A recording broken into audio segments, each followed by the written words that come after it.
si daanu ko prison bu Rebeuss mi ngi fa nekk moom Mansour ginnaaw ba nga daal di mandat de dépôt yi daal di ko fa yóbbu jëm si kopparu Covid bi nga xam ni itam la koy daal di toppeek toll waaye itam surfacturation yi nga xam ni itam tudd nañ ko si jëm si wàllu wunu mel mbokk yi donc depuis la prison de Rebeuss Mansour Faye demande au président Macky Diomaye mu daal di woo ki nga xam ne moo di Macky Sall exactement donc nag l'ancien ministre des infrastructures des transports terrestres et du désenclavement di ki nga xam ne moo di Mansour Faye ñëwaat na si tolluwaay réew mi comme nu ngi koy defee tout le temps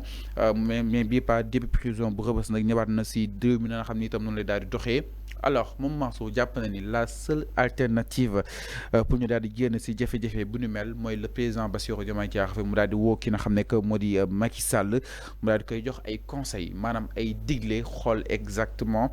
moom Macky fan la bàyyi woon réew mi waaye itam moom le président Bassirou Diomaye Diakhar Faye ban voie la daal di war a mën a emprunter pour daal di doxal li nga xam ne moo di réew mi su mu ko daal di bëggee exactement loolu la ki nga xam ne moo di le président Bassirou Diomaye Diakhar Faye la ko Mansour Faye daal di digal pour mu woo ki nga xam ne moo di Macky Sall donc nag. Mon Mansour, la plus haute autorité doit sortir de sa torpeur et prendre conscience de ses responsabilités. Donc, c'est ces mots exactement. Il y a mon Mansour par rapport à Guadeloupe. Nous aussi, c'est qu'il y a que Modi Ousmane Sonko diapne ne fait échouer. Si mission bien ramené tam sénégalais denko.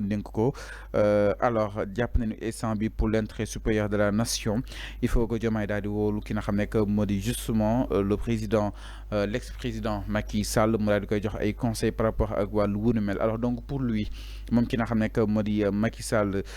moo porté woon le Sénégal au cœur moom nag jamono ji dafa yàgg sauver exactement sa patrie c'est-à-dire la nation un peu partout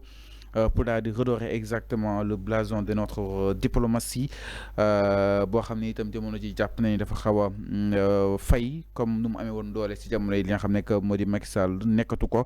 autrement moom ki nga xam ne moo di Mansour jàpp na ni instant bi nag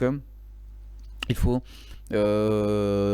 Macky Sall daal di ñëw Guinée wala li nga xam ne moo di Sénégal mu nekk kàddu yoo xam ni itam yëkk na ko depuis prison bu Rebeuss donc nag le maire de Saint-Louis mi ngi accusé le premier ministre Ousmane Sonko ni nag situation bi si tolloo mooma exactement mu nekk accusation yoo xam ni itam Mansour Faye def na ko mu daal jàpp ni aussi situation bi mënta continuer te kii itam ku si nekk daal si seen responsabilité par rapport ak wàllu wunu mel donc pour ne pas revenir si des médias bi nga xam ni itam moom tout le temps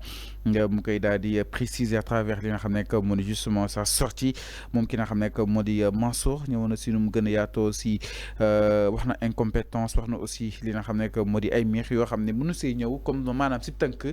ki nga xam ne moo di Mansour Faye mi ngi accusé Ousmane Sonko d'être à l'origine exactement de cette situation où nous vivons actuellement ici au Sénégal jàpp na ni itam il faut daal di woo di ki woo ki nga xam ne moo di Macky Sall donc nag le maire de Saint-Louis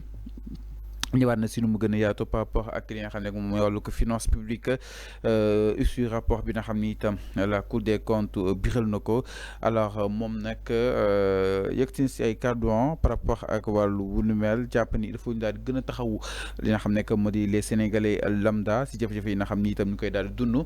ni ki noonu itam ki nga xam ne moo di Mansour Faye mi ngi jàpp ni la dégradation progressive des notes du Sénégal par les agences de notation risque de sonner le glas d'un pouvoir qui étrangle les populations. En tout cas, en termes beaucoup plus simples, il faut comprendre que ces situations artificiellement engendrées par l'incrue du pouvoir, il faut ñu gën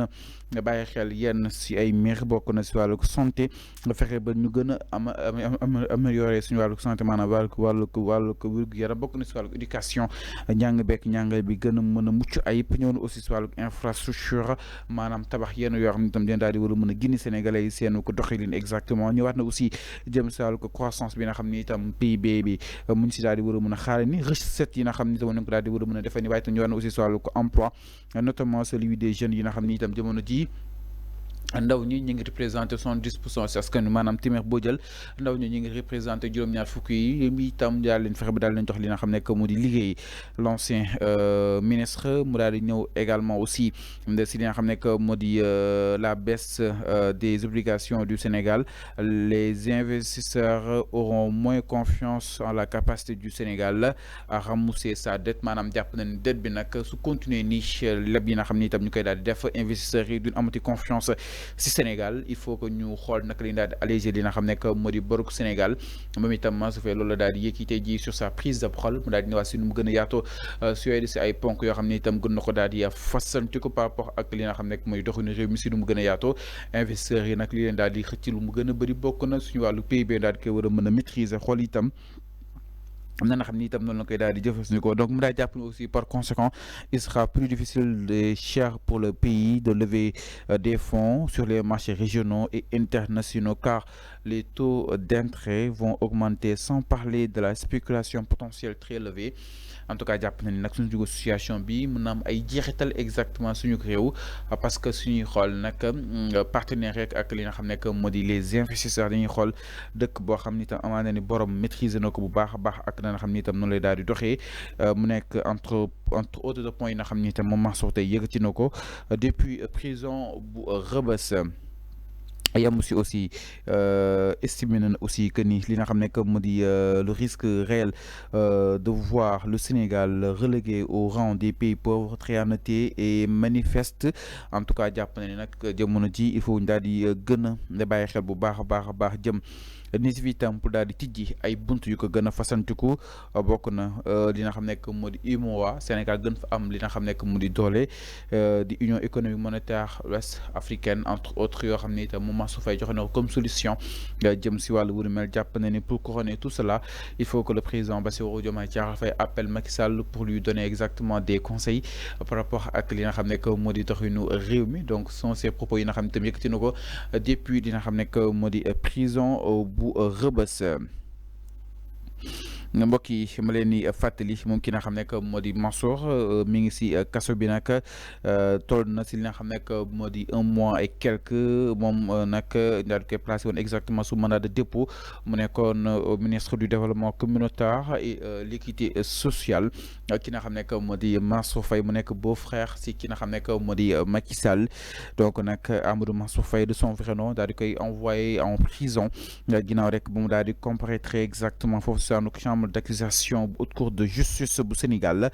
Mansour donc ñu ko doon accusé d'association de malfaiteurs, confusion, corruption, prise illégale d'intérêt, faux usage de faux en écriture privée de commerce ou de banque, détournement de deniers publics, blanchiment de capitaux ainsi que complicité exactement de tous ces chefs d'accusation. Donc il lui est reproché de présumer infraction financière liée à sa gestion des fonds force Covid-19 alloués à son ministère dans le cadre du programme de résilience économique et sociale à hauteur de 2,7 milliards. Donc nag Mansour Faye loolu leen daal tegoon si kawam exactement laataa ñu ñëw si benn point pour fàttali leen exactement ces chefs d'accusation bokk na si li nga xam ne que moo di association de malfaiteurs, concession, corruption, prise illégale d'intérêt, faux usage de faux en écriture privée de commerce ou de banque, détournement de deniers publics, blanchiment de capitaux ainsi que complicité de tous ces chefs d'accusation. Donc nag loolu moo ko daal di tenir fausse que prison bu Rebeuss. Depuis cette prison il a pu justement livrer sa version exactement sur nana xam ni it moom la réew mi daal di doxee actuellement fii Sénégal. Alors ginnaaw suñu bàyyi di pare si ki nga xam ne que moo di Mansour Faye dañuy daal di ñëwaat